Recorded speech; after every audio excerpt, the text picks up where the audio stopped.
Hello everybody and welcome to Learn with Zenith Guru. My name is Pratyaksha Divedi and today we will be continuing with the economics chapter of class 9th.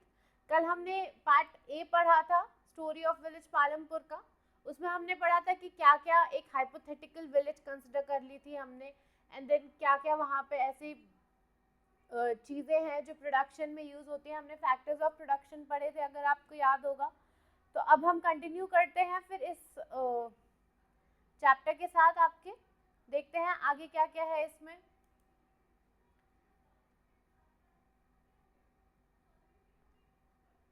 तो यहाँ पे हमें ये factors of production and then एक बहुत ही important चीज के बारे में बताया गया है जो कि है आपका कि yield is measured as crop produced on a given piece of land during single season. ठीक है, यहाँ पे हम बेसिकली कल्टिवेटेड एरिया के बारे में बात कर रहे हैं और फार्मिंग के बारे में बात कर रहे हैं. Farmers traditional seeds needed less irrigation. Farmers used cow dung as other natural manures as fertilizers. All these are readily available with the farmers who did not have to buy them. यहाँ पे हम पढ़ रहे हैं कि किस तरह से आपका एग्रीकल्चरल सेक्टर जो है वो फार्मिंग में क्या क्या मॉडर्न टेक्निक्स यूज़ करता है, क्या क्या आपकी कन्वेंशनल जो टेक्निक्स थी वो हुआ करती थी. ठीक है, इसमें हम एक बहुत ही इंपॉर्टेंट चीज़ के बारे में पढ़ेंगे जो है आपका ग्रीन रेवोल्यूशन. ठीक है, ग्रीन रेवोल्यूशन बहुत इंपॉर्टेंट है क्योंकि इंडिया में जब इंडिया बहुत ही ज़्यादा फार्मिंग में पीछे जा रहा था, ठीक है, हमारे यहाँ पे क्या आ गई थी, हमारे यहाँ पे आ गई थी स्कार्सिटी. ठीक है, जब हमारे यहाँ स्कार्सिटी आ गई थी किसी चीज की,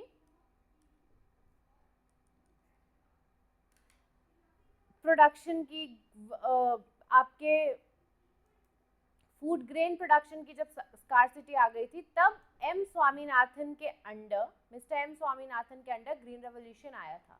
ही is known as father of Indian green revolution. यहाँ पे HYV seeds, high yielding varieties वाले सीड्स को लाया गया था जो कि ज़्यादा प्रोडक्शन देते. ठीक है, और फिर इतना ज़्यादा प्रोडक्शन बढ़ गया था कि हम स्कार्सिटी से सरप्लस मतलब एक्सेसिव प्रोड्यूस करने लगे कि कहाँ हमारी इंपोर्ट करने की नौबत थी और कहाँ हमारे पास इतना अनाज हो गया था कि हम एक्सपोर्ट कर रहे थे. The same piece of land would now produce far larger quantities of food grains than was possible earlier. वही कि कहाँ हम लोग स्कार्सिटी में जी रहे थे और कहाँ हम सरप्लस में चले गए. But everything comes with some sort of conditions required. ठीक है, तो HYV सीड्स के भी ना कुछ टर्म्स एंड कंडीशंस थे आपके. अब HYV सीड्स के क्या टर्म्स एंड कंडीशंस थे? HYV सीड्स के ये टर्म्स एंड कंडीशंस थे कि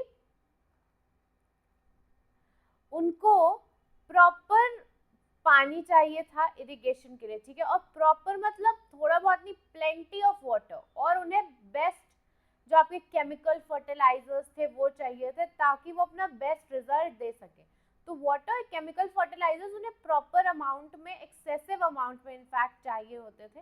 अगर आप देख सकते हैं मॉडर्न फार्मिंग टेक्निक्स में आपके HYV सीड्स हैं, आपके फर्टिलाइजर्स हैं, पेस्टिसाइड्स हैं, डैम्स कैसे पानी, डैम्स आपके इलेक्ट्रिसिटी कैसे प्रोड्यूस करते हैं, जो हमारे हाइड्रो इलेक्ट्रिक पावर प्लांट्स होते हैं, पंप है, किनाल्स है, ये सब इरिगेशन के लिए यूज होते हैं. Diesel for tractor.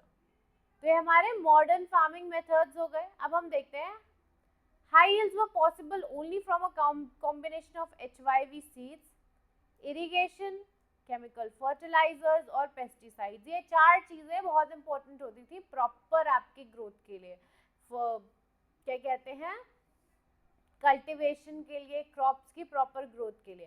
Farmers of Punjab, Haryana and western Uttar Pradesh were the first to try out the modern farming method in India. जो हमारे वेस्टर्न यूपी और फिर आपके पंजाब और हरियाणा, जो नॉर्दर्न एरिया के, नॉर्दर्न इंडिया के जो फार्मर्स थे, they were the very first ones to try ये सारी HYV टेक्निक्स. तो ग्रीन रेवोल्यूशन में बहुत ही ज़्यादा इन्होंने पार्ट लिया था. The farmers in these region, उनके पास ट्यूबवेल्स उन्होंने सेटअप किए इरिगेशन के लिए और HYV सीड्स यूज़ किए. केमिकल फर्टिलाइजर्स एंड पेस्टिसाइड्स को यूज़ किया फार्मिंग में. एंड देन उन्होंने ट्रैक्टर्स लाए ताकि उन्हें थ्रेशर्स लाए ताकि उन्हें प्लोइंग और हार्वेस्टिंग जल्दी हो सके और वो जो प्रॉपर जो विनोइंग वगैरह वाले मेथड्स होते थे वो सब उन्हें ना करने पड़े, ठीक है। In Palampur the yield of wheat grown from the traditional varieties were 1300 kg, ठीक है। जो ट्रेडिशनल तरीके से और ट्रेडिशनल सीड्स जो पहले यूज हुआ करते थे उनके हिसाब से अगर आप वीट की प्रोडक्शन देखें तो सिर्फ 1300 किलोग्राम ही होता था per hectare. But HYV seeds जिनका फुल फॉर्म क्या है, high yield variety of seeds के साथ वो बढ़कर 3200 kg पर हेक्टेयर हो गया था। मतलब कहाँ पे इतना प्रोड्यूस हो रहा था and then it's suddenly not just double, it's thrice the amount that is being produced। तो ये हाल हो गया था हमारा HYV सीड्स के बाद, हम scarcity में थे एंड देन अब हम सरप्लस में जाने लगे थे। There was a large increase in the production of wheat. Farmers now had greater amount of surplus wheat to sell in the market, ठीक है। इसी की वजह से जो हमारी इकोनॉमी थी वो भी बूस्ट हुई थी क्योंकि फार्मर्स के पास ज़्यादा वीट होता था मार्केट में बेचने के लिए, मार्केट में उतारने के लिए। क्योंकि पहले क्या होता, जब कम प्रोड्यूस होता था तो वो उन्हीं के भर हो जाता था, मतलब सिर्फ उनके ही कंजम्पशन के लिए बच जाता था। बट देन जब ज़्यादा होने लगा तो फार्मर्स उसे बेचने भी लगे। अब हम देखते हैं will the land sustain. Land being a natural resource it is necessary to be careful in its use, ठीक है। Scientific reports indicate that the modern farming methods have overused the natural resource base. Land क्या है हमारा, एक natural resource है, तो उसे हमें बहुत केयरफुली यूज करना चाहिए। अब जो साइंटिफिक रिपोर्ट्स हैं वो ये बताते हैं कि ह्यूमन बींग्स ने बहुत ज़्यादा एक्सप्लॉइट कर लिया है नेचुरल रिसोर्सेज को। अगर आप लैंड देखें तो हम एंडलेसली उस पर फर्टिलाइजर्स यूज कर रहे हैं, ठीक है, और सॉइल डिग्रेडेशन हो रही है, सॉइल इरोजन हो रही है, आपका डिफॉरेस्टेशन हो रहा है जिसकी वजह से सॉइल की क्वालिटी इतनी ज़्यादा गिर गई है। तो ये सारी चीज़ें बहुत मैटर करती हैं क्योंकि हमने इतना एक्सटेंसिव यूज़ कर लिया है उस पर्टिकुलर फैक्टर ऑफ प्रोडक्शन का जो कि लैंड है। Green revolution is associated with loss of soil fertility due to increased use of chemical fertilisers. Manure तो हमको यूज़ कर नहीं रहे हैं। अब ट्रेडिशनल मेथड्स में क्या होता था, अगर आपने सुनी होगी खाद बनाना, मैन्योर बनाने की जो प्रक्रिया होती थी पुराने ज़माने में, उसमें लोग क्या करते थे, काउ डंक लिया, सारा जितना भी बायोडिग्रेडेबल वेस्ट है उसे लिया and then they used to produce manure. But अब क्योंकि मॉडर्न टेक्निक्स आ गई थी तो अब हम क्या यूज़ कर रहे थे, chemical fertilisers. They were easy to be used and then उसमें कुछ इतना हमें लेबर नहीं लगाने की ज़रूरत थी। All we had to do is to buy them from the particular market. और HYV की सबसे ज़्यादा डिमांड क्या थी कि हम मतलब बहुत ही प्लेंटी ऑफ अमाउंट में पानी चाहिए और केमिकल फर्टिलाइजर्स चाहिए। अगर हम केमिकल फर्टिलाइजर्स एक्सटेंसिवली यूज़ करेंगे तो सॉइल नेचुरल चीज़ है, उसके अपने न्यूट्रिएंट्स तो खत्म होंगे ही, सॉइल में इवन टर्न एसिडिक, तो इसकी वजह से क्रॉप प्रोडक्शन में भी प्रॉब्लम होगी। इसीलिए ग्रीन रेवोल्यूशन के जो शॉर्टकमिंग्स है ना उसमें सॉइल फर्टिलिटी का जो लॉस है वो टॉप पे आता है। Also, continuous use of groundwater for tubewell irrigation has led to depletion of water table. अब आप लोग को ये तो पता ही होगा कि जैसे ये हमारा मान लीजिए आप लैंड है, इसके नीचे वाटर ग्राउंड वाटर होता है हमारा, जो हमारी ग्राउंड वाटर टेबल होती है। तो मान लीजिए पहले वो इतने ऊपर थी, ठीक है, आपने बोरिंग करवाई, आपने आपका एक ट्यूबवेल सेटअप किया, ठीक। उसके बाद क्या हुआ कि वो ट्यूबवेल सेटअप होने के बाद जो आपका ग्राउंड वाटर टेबल यहाँ पे था वो अब आपका यहाँ पहुंच चुका है। लेट्स से पूरे के पूरे 6 मीटर डिग्रेड हो चुका है आपका ground water level, ground water table. तो इससे क्या होगा, ये डिप्लेशन हो रहा है ना, कमी हो रही है चीजों की।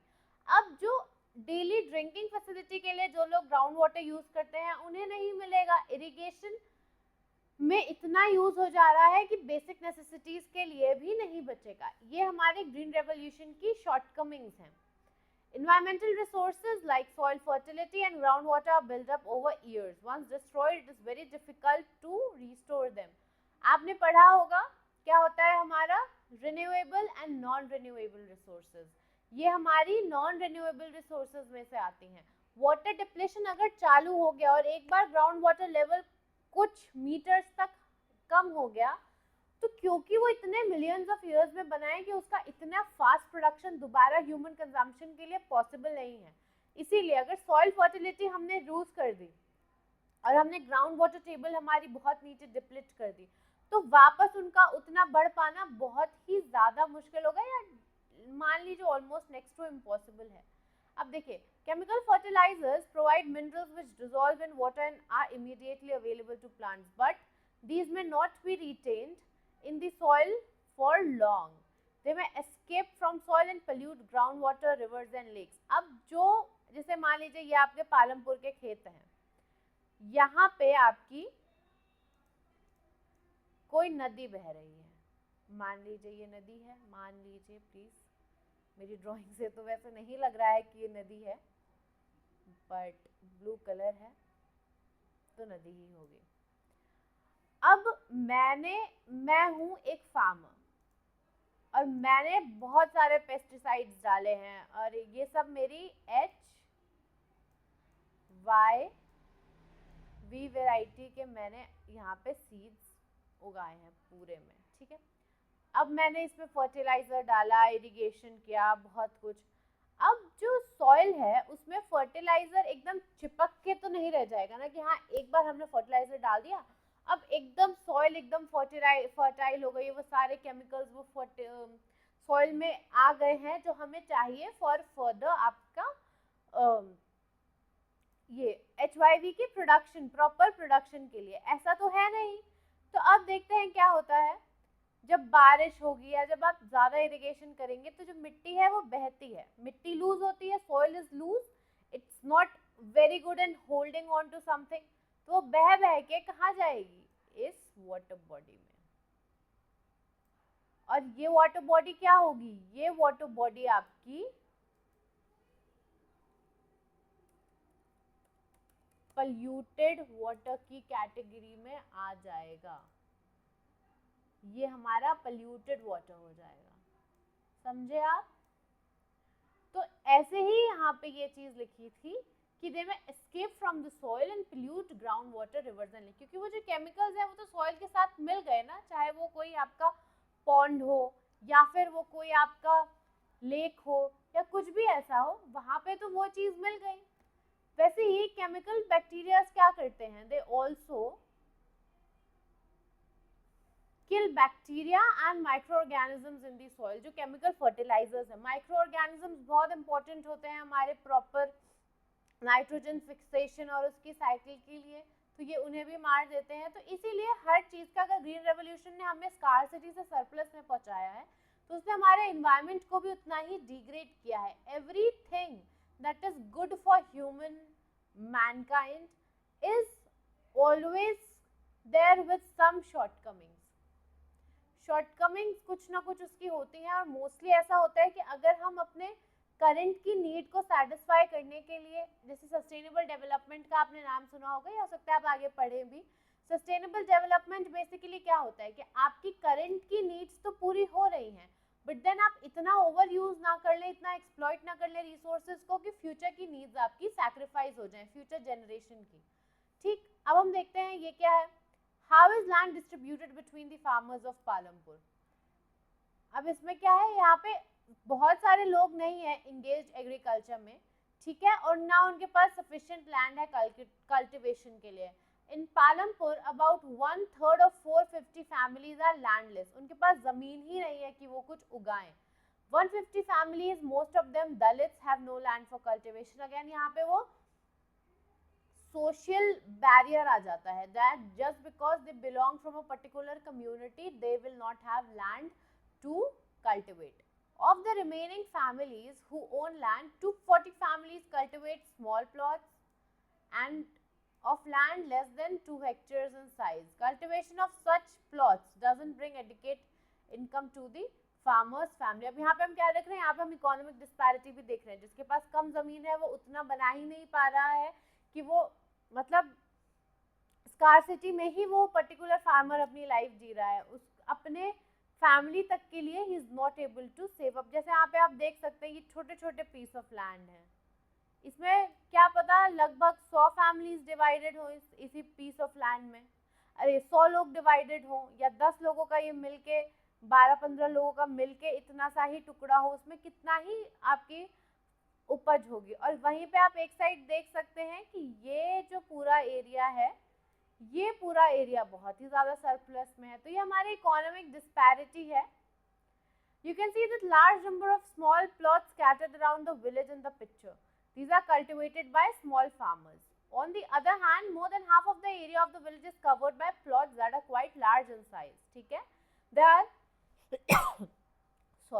there are 60 families of medium and large farmers who cultivate more than 2 hectares of land. A few of the large farmers have land extended over 10 hectares or more. तो यहाँ पे वही जो मैंने आपको बताया इकोनॉमिक डिस्पैरिटी पता चलती है कि किसी के पास बिल्कुल ही नहीं है और किसी के पास इतना है कि वो इंसान सरप्लस में जा रहा है। ठीक, अब देखते हैं यहाँ पे The distribution of farmers in India and amount of land that they cultivate is given in the following graph. यहाँ पे हमें ग्राफ दिया है, मार्जिनल एंड स्मॉल फार्मर्स कितना हमारा कल्टिवेट करते हैं एरिया 44.6 और medium, semi medium and large farmers हमारा 55.4 और नंबर ऑफ फार्मर्स इसके ज़्यादा हैं और इसके कम है। तो वही है कि ज़्यादा चीज़ 10 लोगों में डिवाइडेड है और कम चीज़ 100 लोगों में डिवाइडेड है। इस ऐसे में हमारी जो बेसिक नीड्स हैं उनको तक पूरा करना बहुत ज़्यादा डिफ़िकल्ट हो जाता है। अब देखते हैं फिफ्थ पॉइंट क्या है, who will provide the labour.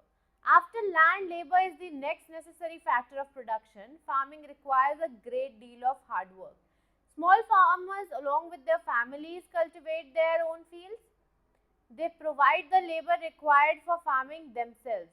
Medium and large farmers hire farm laborers to work on fields. अब जो छोटे लेवल के फार्मर्स हैं जिनके पास ना ज़्यादा ज़मीन है ना बहुत पैसा है, तो वो क्या करते हैं, वो खुद ही अपना जितना भी लेबर वर्क होता है वो अपने फार्म्स में करते हैं अपनी फैमिली के साथ, अपने बीवी बच्चों के साथ।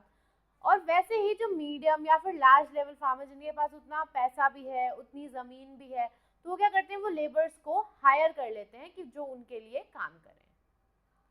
क्या farm laborers come either from landless families or families cultivating small plots of land.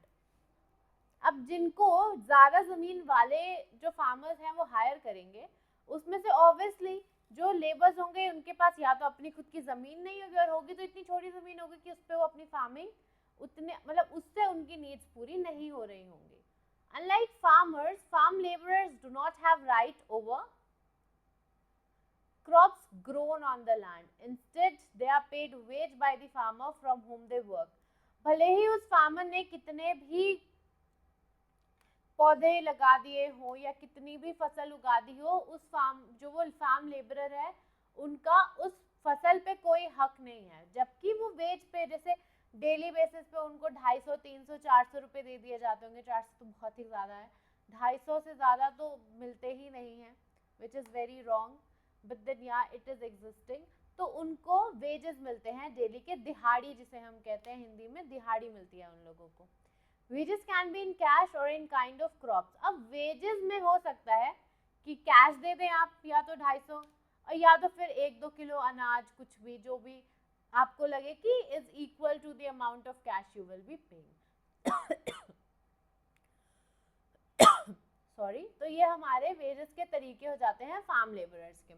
Sometimes labourers get meals also, जैसे आपके खेत में कोई काम कर रहा है and then you provide them with the food.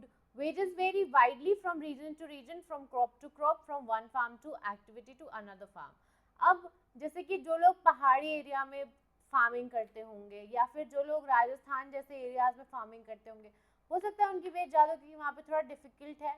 But then जो लोग हमारे ये इंडो गैंगेटिक प्लेन में करते होंगे फार्मिंग, उनके लिए थोड़ा इजी क्योंकि एलुवियल सॉइल है, इजीली सोन मतलब इजीली हो जाता है वहाँ पे थोड़ी फार्मिंग, तो इसलिए हो सकता है कि उनके वेजेस आपके कम हो। ठीक, तो ऐसे रीजन टू रीजन वेजेस जो हैं क्रॉप टू क्रॉप वेरी करती हैं। There is also a wide variation in duration of employment. कितनी देर क्या ड्यूरेशन होना चाहिए, उसमें भी बहुत ज़्यादा हमारा क्या है, वाइड वेरिएशन है, मतलब बहुत अलग अलग है हर जगह का. A farm labourer might be employed on a daily basis, दिहाड़ी पे जो लोग काम करते हैं, और for one particular farm activity like harvesting और फॉर द होल ईयर. अब जैसे आपने खारिफ क्रॉप उगाई एक सीजन के लिए, तो आपने उस फार्म लेबरर को दे दी कि इतनी सीजन के लिए तुम्हें हमारी फसल का ध्यान रखना है, या फिर पूरे साल के लिए कि ये साल है, हमें 2 फसल कम से कम हमारी कट जानी चाहिए, इतने में आपको ध्यान रखना है, या फिर आप एक दिन के लिए हायर करके ले आए, 2 दिन के लिए हायर करके लिए, it depends. So what does it says that the variation duration of the employment depends. Okay,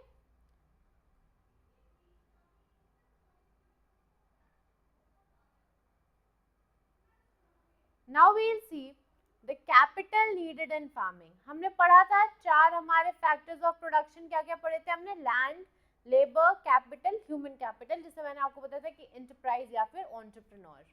तो अब हम ऐसे ही पढ़ते हैं कि farming में हमारे क्या capital required होते हैं. Most small farmers have to borrow money to arrange for capital. They borrow from large farmers or the village money lenders or the traders who supply various inputs for cultivation. The rate of interest on such loans is very high. They are put to greatest distress to pay the loan. अब जो हमारे small scale farmers हैं, ठीक है, आपने देखा होगा बीच में बहुत सारे ऐसे फार्मर्स थे जो अनफॉर्चुनेटली सुसाइड अटेम्प्ट कर रहे थे क्योंकि वो अपना डेथ नहीं पे कर पा रहे थे. तो ऐसे ही क्या होता है, अब फॉर एग्जांपल एक नॉर्मल बैंक से अगर आपके मॉम डैड काम कर रहे हैं, and if they would have ever taken loans, तो एक नॉर्मल इंटरेस्ट रेट पे जो कि आरबीआई द्वारा दिया जाता है, एंड देन थोड़ा बहुत जो प्राइवेट बैंक्स है उसमें अपना चेंजेस कर लेते हैं, एक रीजनेबल रेट पे आपको इंटरेस्ट के साथ लोन मिलता है. बट देन जो स्मॉल स्केल फार्मर्स हैं, अगर वो जैसे किसी गांव के मनी लेंडर से या फिर किसी बड़े जमींदार से अगर वो लोग लेने लगे लोन, तो उन्हें बहुत ही कभी कभी तो जो नॉर्मल प्राइवेट बैंक है ना उसके डबल इंटरेस्ट पे उन्हें लोन मिलता है. तो प्रॉब्लम ये हो जाती है कि क्योंकि प्राइवेट बैंक उन्हें लोन देंगे नहीं, क्योंकि उनके पास प्रॉपर डॉक्यूमेंटेशन नहीं होती, तो उनकी मजबूरी होती है उन्हीं लोगों से लोन लेना जिसके बारे में वो ये तक जानते हैं कि हाँ ये पर्टिकुलर इंसान हमें लूटेगा, but then we have to because we have no problem. तो इसी वजह से बहुत ज़्यादा डिस्ट्रेस में आ जाते हैं farmers to repay the loan. In contrast to small farmers, the medium and large scale farmers have their own savings from farming. अब ऑब्वियसली जो मीडियम या फिर लार्ज स्केल पे प्रोड्यूस कर रहा है उसकी उतनी इनकम भी तो होगी, तो उनके पास अपना पैसा होता है, ओन सेविंग्स होती है फार्मिंग की. They are thus able to arrange for the capital needed. तो वो इजीली अरेंज कर लेते हैं कि उनको जो भी कैपिटल लगाना है. अब फार्मिंग में कैपिटल में आपका क्या आएगा, सीड्स लाना, ठीक है, फर्टिलाइजर्स लाना, ट्रैक्टर्स हो गए आपके, थ्रेशर्स हो गए, and then your tube wells, your proper irrigation facilities. तो ये सारी चीजें आपके फार्मिंग के कैपिटल में आ जाएंगी. Now let's see sales of surplus farm products. Surplus मतलब क्या होता है, जब बहुत ज्यादा प्रोडक्शन हो जाए तब, तो उसकी सेल में क्या होता है. Let us suppose that the farmers have produced wheat on their lands using the 3 factors of production. The wheat is harvested and production is complete. 3 factors क्या थे हमारे, लैंड, लेबर, कैपिटल. ठीक है, लैंड मिल गया, लेबर इंड्यूस कर दिया, capital भी लगा दिया, प्रोडक्शन हो चुकी है. अब they retain a part of the wheat for the family's consumption and sell the surplus wheat. मैंने वही जो आपको बताया था स्टार्टिंग में, याद होगा अगर आपको तो, या फिर मैंने पिछले वीडियो में भी बताया था कि मान लीजिए 100% प्रोड्यूस हुआ है, तो 40% उन्होंने अपने फैमिली कंजम्पशन के लिए रख लिया और बाकी का 60% उन्होंने बेच दिया क्योंकि उसकी उन्हें जरूरत नहीं थी, एंड देन वो उनका सरप्लस था. ठीक ऐसे ही small farmers like Savita and Govind son have little surplus wheat because their total production is small and from this substantial share is kept for their own family needs. तो क्या हो जाता है, जो स्मॉल स्केल फार्मर्स होते हैं जिनका टोटल प्रोडक्शन ही कम होता है, तो उनका मेनली 40 नहीं, जबकि उनका कभी कभी 70, 80, 90% फैमिली के कंजम्पशन के लिए रख देते हैं और 10% ही वो बेच पाते हैं, और कभी कभी तो वो भी नहीं बेच पाते हैं. ठीक है, a part of earnings is saved. जो हमारे मीडियम स्केल फार्मर्स या लार्ज स्केल फार्मर्स होते हैं उनका क्या होता है, part of earning is saved and kept for buying capital for the next season. Thus they are able to arrange for the capital from their own saving, ठीक है। अब उन्होंने इतना बेच दिया कि उनकी इतनी लार्ज स्केल प्रोडक्शन होती है कि उनकी 100% की प्रोडक्शन में से 20% में आराम से उनका फैमिली कंजम्पशन हो जाता है, और बाकी का जो 80% या फिर 90% है वो बेच देते हैं। तो वो इतना सरप्लस में बेचते हैं कि वो उसी की सेविंग्स रख देते हैं कि अगले साल फिर वो कैपिटल में इन्वेस्ट कर देंगे। फिर वही कैपिटल में क्या आ जाएगा, सीड्स, और फिर उसके बाद आपका फर्टिलाइजर्स हो गए, लेबर को जो भी आपको पैसा देना होगा वो, एंड देन कभी कुछ खराब हो गया आपके कैपिटल में से कोई मशीनरी, तो उसके लिए, ठीक है। अब हम देखते हैं कि पालमपुर में नॉन फार्म एक्टिविटीज क्या थी। अभी तक तो हमने बस फार्म एक्टिविटीज पढ़ी कि क्या क्या हमारा लैंड, लेबर, कैपिटल कैसे कैसे फार्मिंग में इंडल्ज था। अब हम ये देखेंगे कि पालमपुर में नॉन फार्मिंग एक्टिविटीज क्या क्या थी। तो इसमें हमें सबसे पहले बता रहा है कि dairy,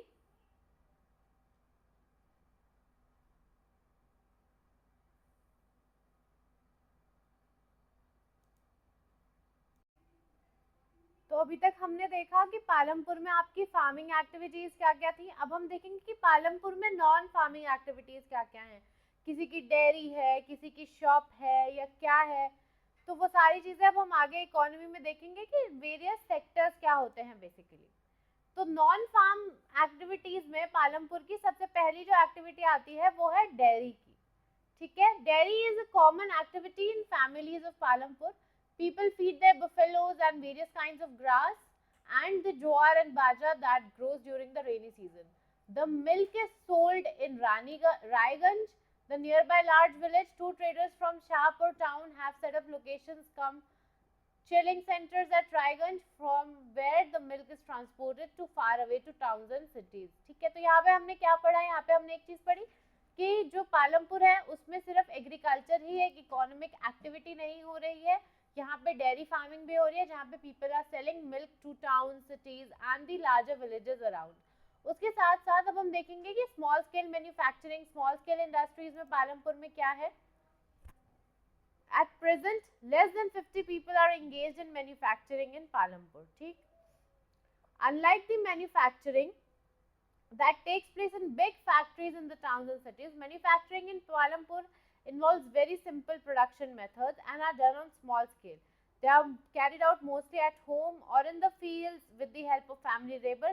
Rarely laborers are hired. ठीक है, अब जैसे आपने लार्ज स्केल प्रोडक्शन, अगर आपके मॉम या डैड किसी ऐसी कंपनी में काम कर रहे हैं तो you can ask from them, जो प्रोडक्शन मैन्युफैक्चरिंग यूनिट्स होती हैं जो किसी चीज़ का प्रोडक्शन करती है, कि वहाँ पे कितना इंटेंसिव मशीनरी, कैपिटल, लेबर सब इन्वॉल्व होता है।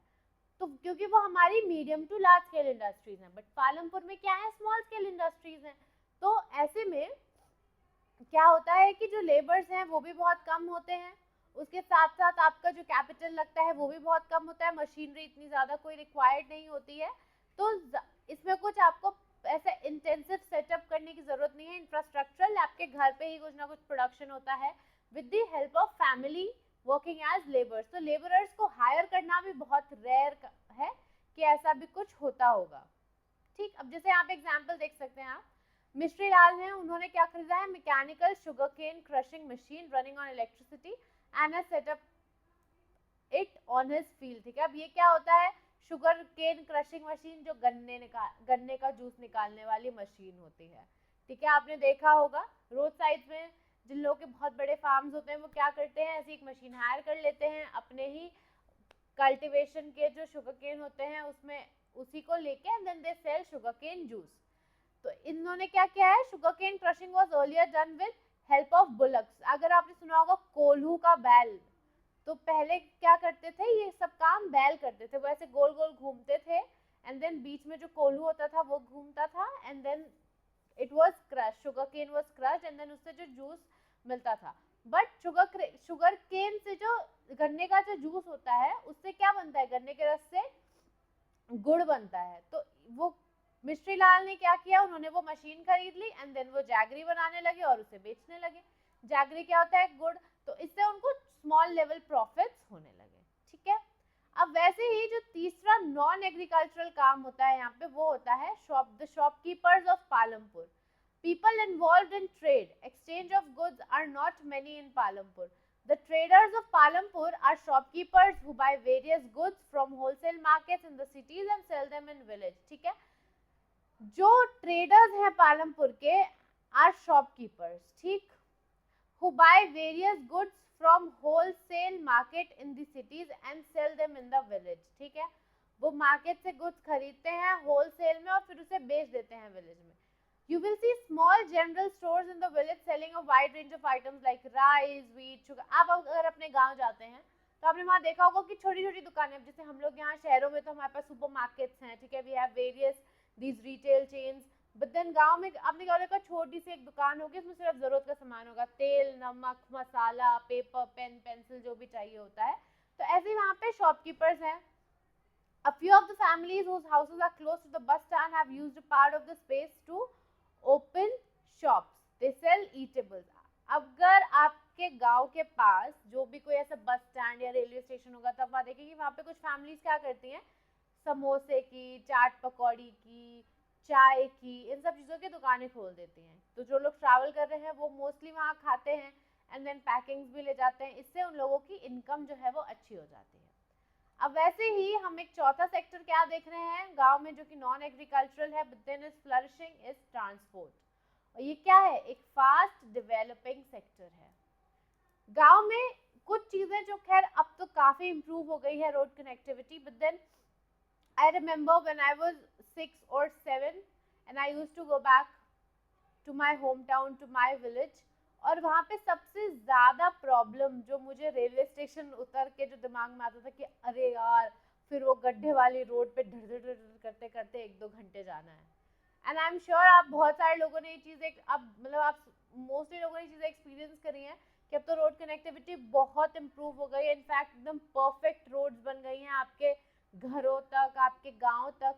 But back when I was a little girl तो मुझे लगता था कि यार इतनी गंदी कनेक्टिविटी है.